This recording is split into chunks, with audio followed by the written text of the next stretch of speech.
You may now share your screen and begin your presentation. Okay, let me just share the correct. All right, has that come up for you? It certainly has. You can Okay, see that perfectly. excellent.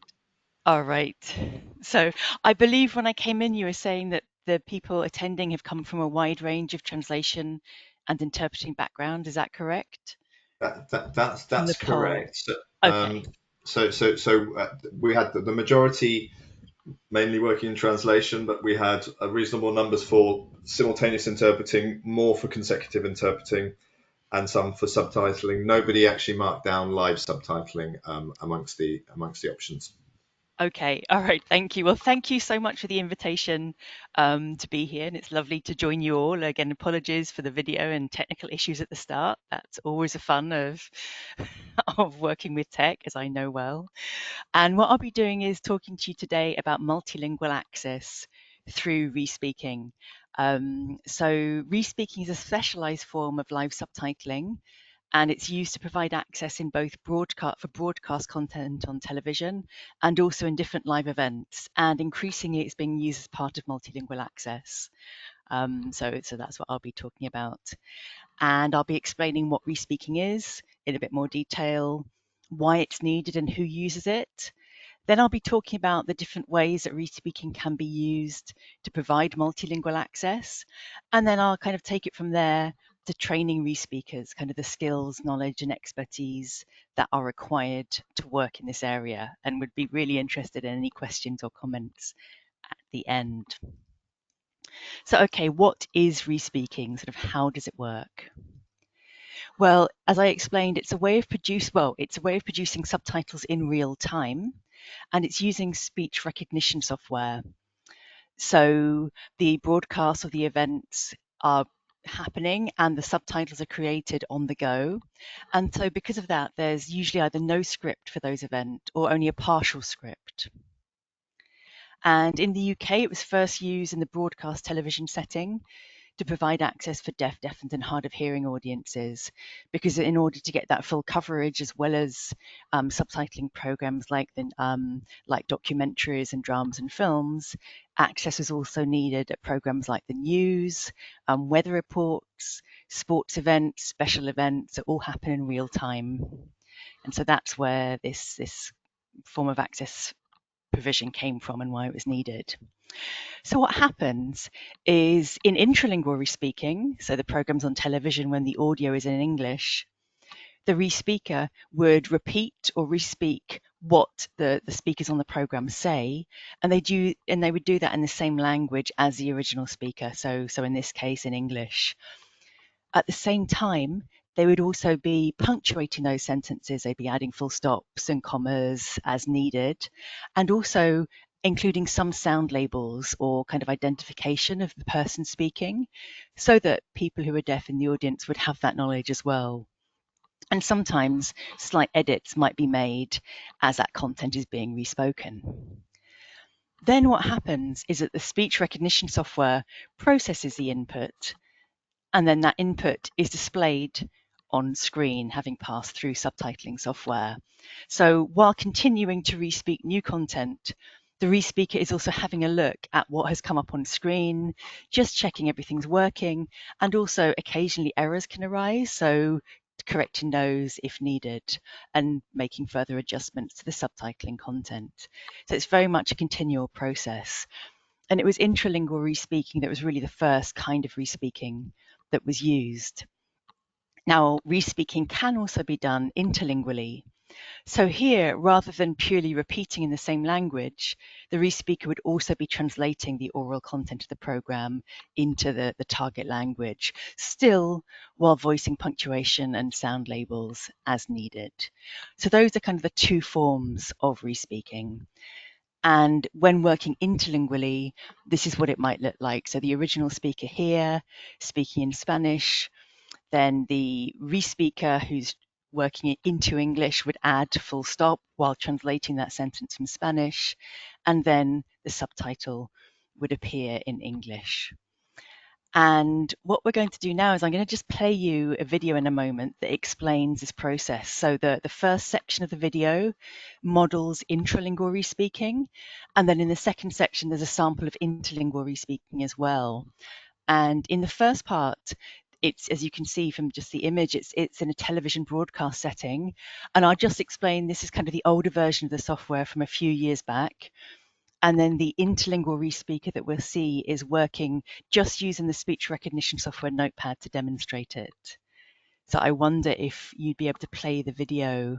So Hala now, and I will just mute my microphone.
Thank you.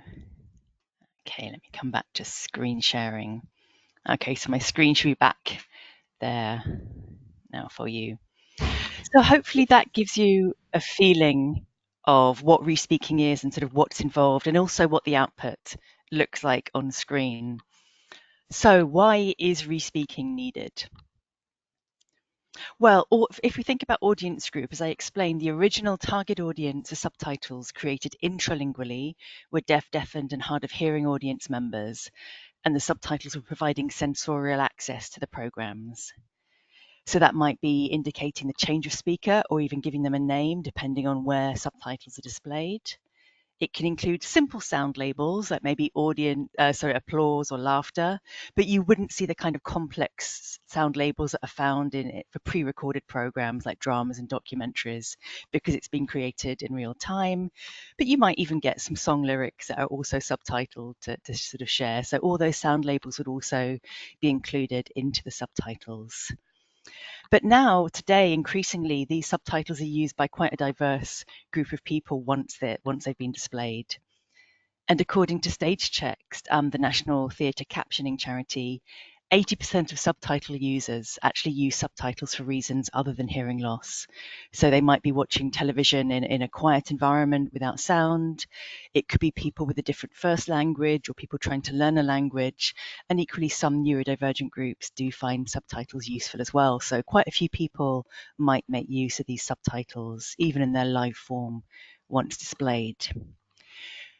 When we think about content and context, well, as I explained, these subtitles would be used on unscripted or partially scripted content. So they're clearly different in quality to the careful subtitles that you prepare in advance before broadcast.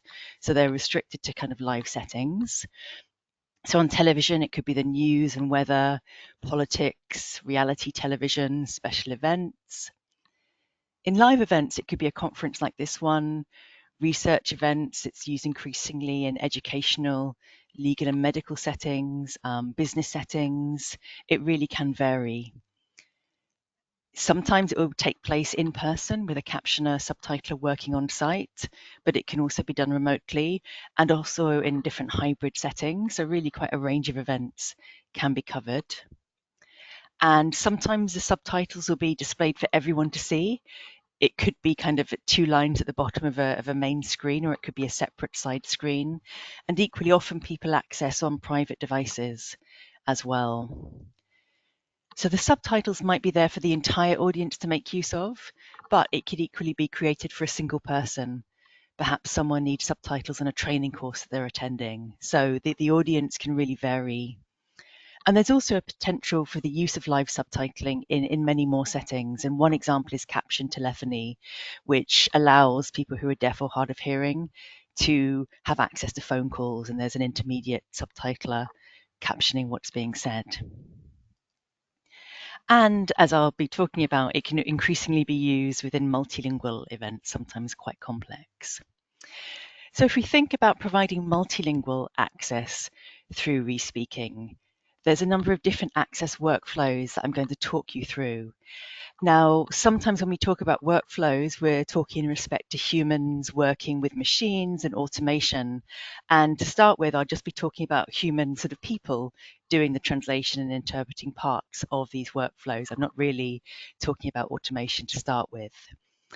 So if we think first of all about monolingual events, respeaking can also be used in bilingual events that are run in 2 languages. And then multilingual events run in more than 2 languages. And here the setup and directionality could become even more complex. So if we take monolingual events, this could be sort of the television program I've just explained, or kind of a conference like this one where one key language is being used, and an intralingual respeaker would listen to what's being said and create subtitles in the same language, kind of the standard use of respeaking. And then at the same time, that respeaking might be taking place, but there may be some other forms of access happening. Perhaps as interpretation for someone else. There might be a signer, but when I'm talking here about a monolingual event in this case, I'm really thinking about the independent, sort of the respeaking being carried on its own. So there's not really contact between the different people potentially providing other forms of access. And that would just have respeaking in the ways I've shown you in that first clip. If we come into bilingual events, then clearly that becomes more complicated with a dual language element. So I'll use the example French to English just to sort of explain. First of all, interlingual respeaking could be used. So the respeaker could listen to the French and produce subtitles in English. Again, that's kind of the sort of minimal setup, a complex cognitive event, but a straightforward sort of working setup. And again, just as for intralingual subtitles, perhaps have some other access going on, but the respeaker would work fairly independently. However, sometimes if a respeaker didn't know French, you might actually have a dual setup. So first of all, there's an interpreter who would interpret from French into spoken English, and then the respeaker would get that spoken English feed from the interpreter and create their English subtitles. So again, at that point, there will be communication between the interpreter and respeaker, perhaps in the way the interpreting happens, and also they be in communication in terms of checking the workflow works. Now, sometimes perhaps the access is needed in both directions. So you might get a pair, the interpreter and re-speaker working together from French to English, and then another pair working from English to French. Sometimes you might actually have people who are code switching between French and English. And I've worked on events like this where access was needed in real time in both languages. Now, when I work in my profile, it only has one language. So even though I do know French, I wouldn't just be able to switch as a single person, as a single re-speaker on my own and switch between the languages, not for a fully bilingual event, because a language model wouldn't work. So here, if you actually wanted a mixture of French and English to be captured in real time in kind of a single screen, you could get quite a complex working setup.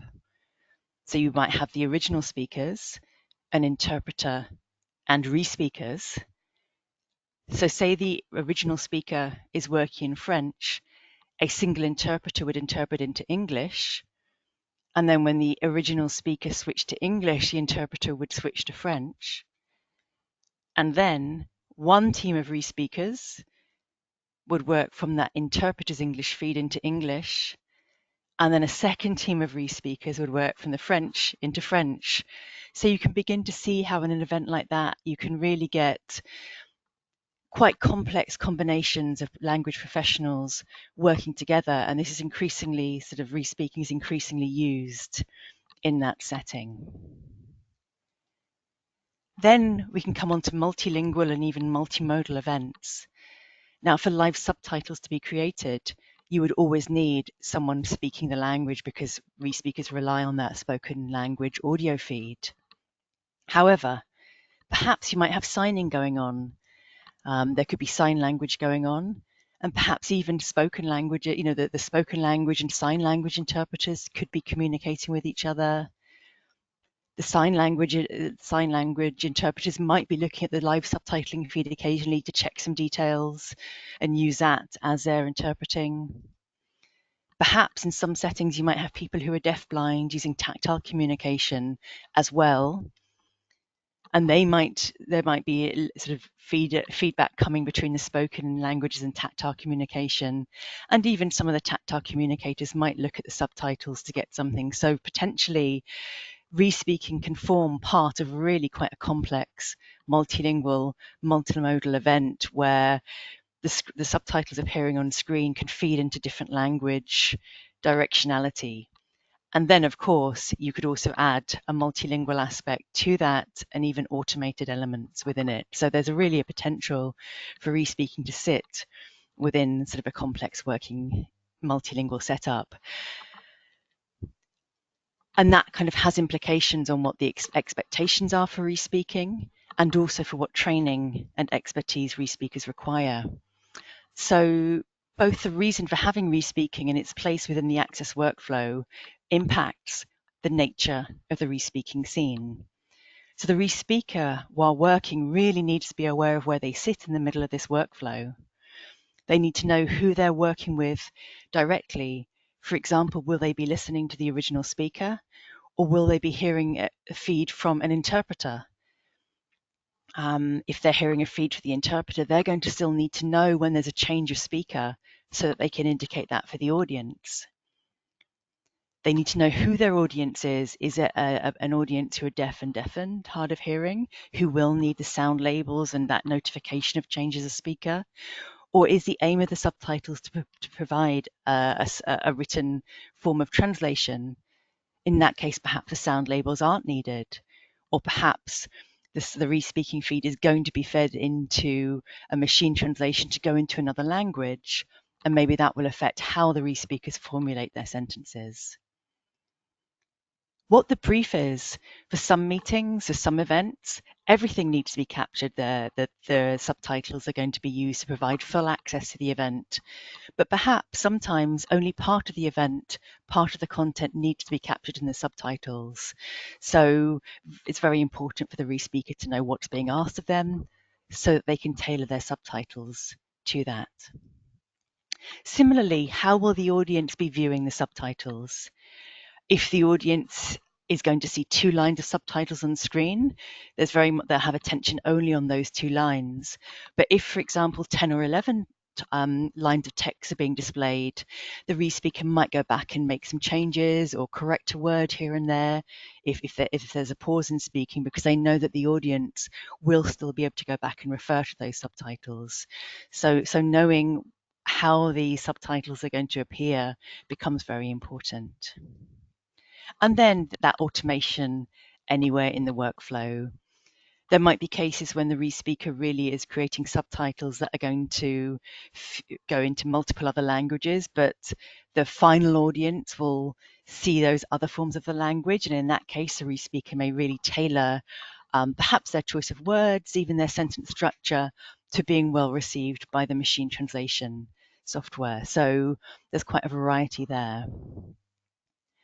So when it comes to actually training re-speakers, what does this mean? What are the skills, knowledge, and expertise that re-speakers require?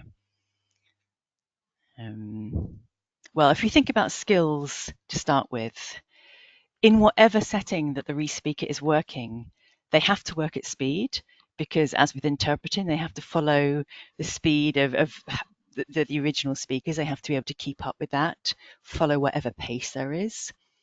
They also have to be aware of keeping latency at a minimum. So as with interpreting, there's the original décalage between the words that are said and the words coming out for the re-speaker.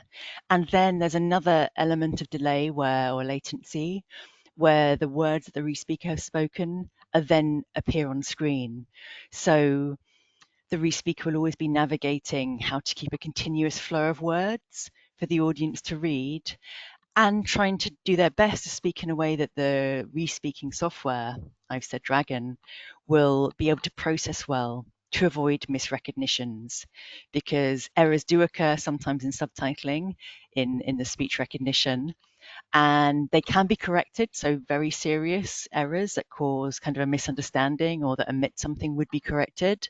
But sometimes the re-speaker might not choose to correct something very small that would be quite obvious for the people using the subtitles. And those decisions also impact on latency, because making a correction would cause the subtitles to be delayed a bit further.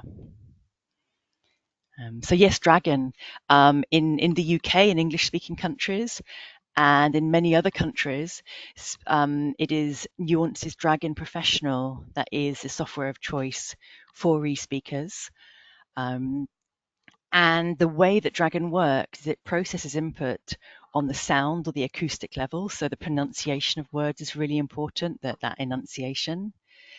Then on the grammar and vocabulary level, so you have to make sure that the way you're speaking you modify the way you're speaking to help Dragon recognize your words.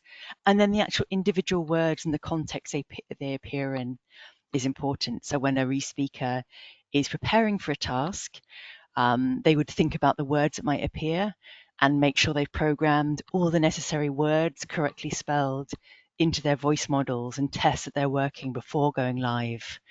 So the sort of similar preparation to an interpreter in terms of checking that they know the range of content that would be covered, but with a particular focus on spelling. And if we think back to those multilingual, multimodal feeds, sometimes it might be that spelling that, for example, sign language interpreters might look at the subtitles to just check how a word is spelled so that they can finger spell that out as they're interpreting. So that's sort of one example of how, a live subtitling feed may support other language professionals as they work. So I have a video, I'm going to save it for later at the end and share it with you, that sort of shows the intricacies involved in using Dragon when it comes to working in a live pace. So I will leave you to have a look at that afterwards. But in terms of what skills are needed then for for re-speaking, intralingual re-speaking, this is a lovely diagram from Haley Dawson and Pablo Romero Fresco, where they've shown how the skills that are required come from the domains of subtitling and interpreting and sort of re-speaking, and how they feed into the different pathways. So if we think first about intralingual re-speaking, It involves dictation skills to be able to be clear when working with Dragon, that live error correction, spotting if an error has occurred and being able to correct it in real time, and really knowing intimately how Dragon works and how to tame it, if you like, how to make use of it. And then that oral punctuation element is key, knowing when you need commas, full stops, punctuation. If you move on to interpreting skills, that live translation of text and that expression of the target language in the verbal. And where these two meet, perhaps, is in the knowledge of current affairs, verbal communication, there's a short-term memory use as well as quick thinking and multitasking. Subtitling clearly brings the element of written communication and an understanding of how to use different subtitling softwares and the need for good segmentation. When it's subtitles appearing on screen, say in a documentary, the purpose is to make the subtitles clear to read for the audience. When we talk about segmentation in respeaking, it's segmenting those blocks of words to help get good recognition from the speech recognition software. Then clearly where those two meet, where respeaking and subtitling meet, is that written expression of the target language, the use of technology, a need to kind of reduce content and edit content to help present the words well in a written form.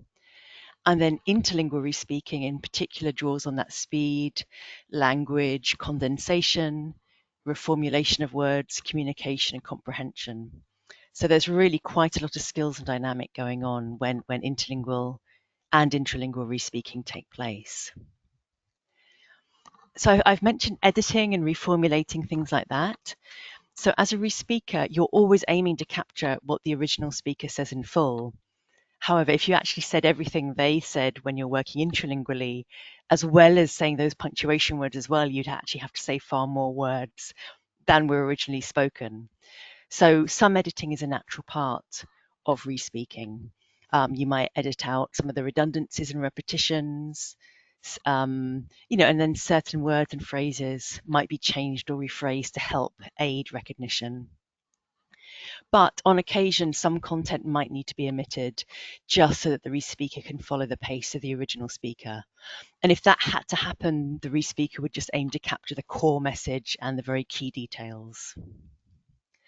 And this applies as well in interlingual respeaking. And there we talk about effective editing, when the respeakers make kind of choices of condensation, re-expression, and compensation strategies to help achieve effective subtitles that capture the sense of the original in a way that's very clear for both the speech recognition software and final audience. And so sometimes if you look at respoken subtitles, there might be different punctuation and grammar to what you might normally see in a traditional text.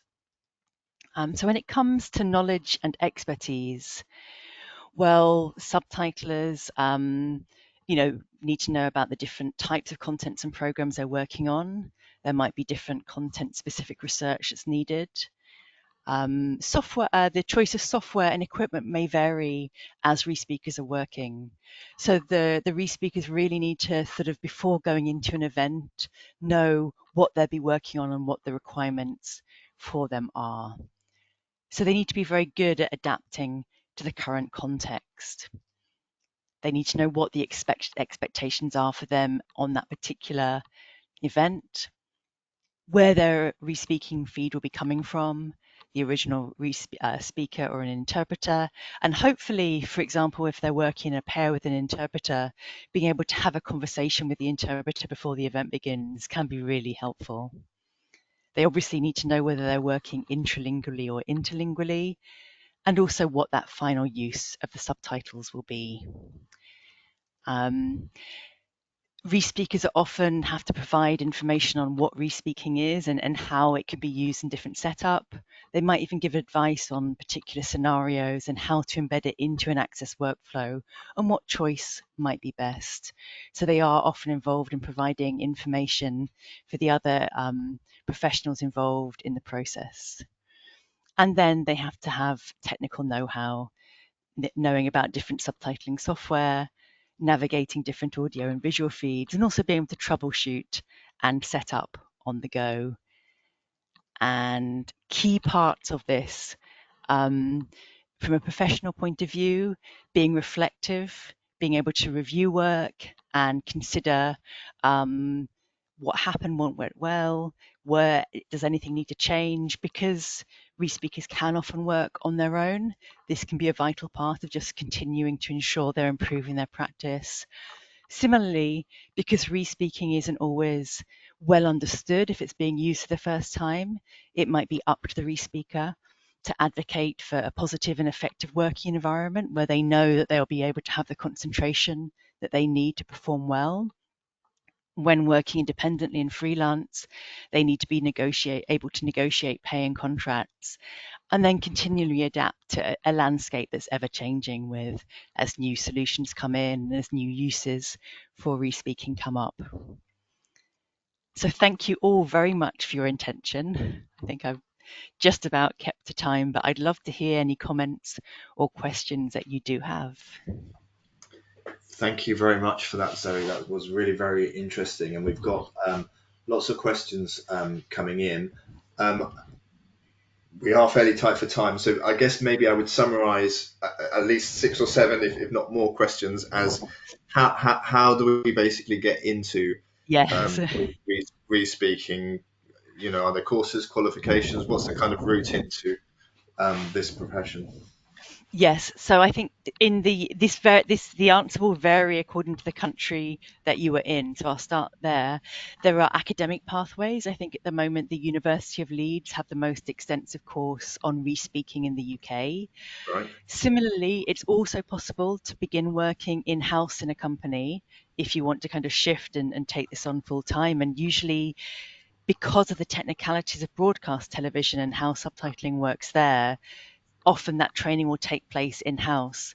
And then there are also some different courses that are offered in different kind of university settings. So if people want to sort of connect with me on LinkedIn, I can provide if they're interested, I can always share that information as I hear more about what's coming up, because it's kind of quite varied answers that are potentially there. But I'd be happy That's to do that. brilliant, brilliant. Yes, well, that's very helpful. So yes, we can you can see the email address there, and we can Yeah, potentially email share that through. LinkedIn. Brilliant. Are there any possibilities for remote online work with re-speaking? Yes, so I kind of divide my time between broadcast work and remote online.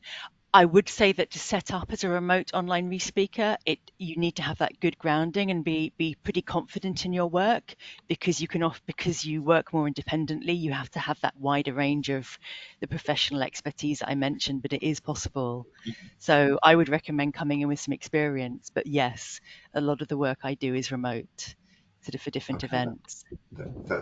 that's very interesting. Just to note, there's a few people here, and I've certainly experienced this. People using the Dragon speech recognition software actually for translation, Yeah. and so this being a kind of Yes. giving a head start. Yeah. Yes, certainly. If you have good dictation skills, if you know you can work well with Dragon and have good recognition, that's a great start. And then I think really to just try speeding it up, just speak a bit faster and see what happens.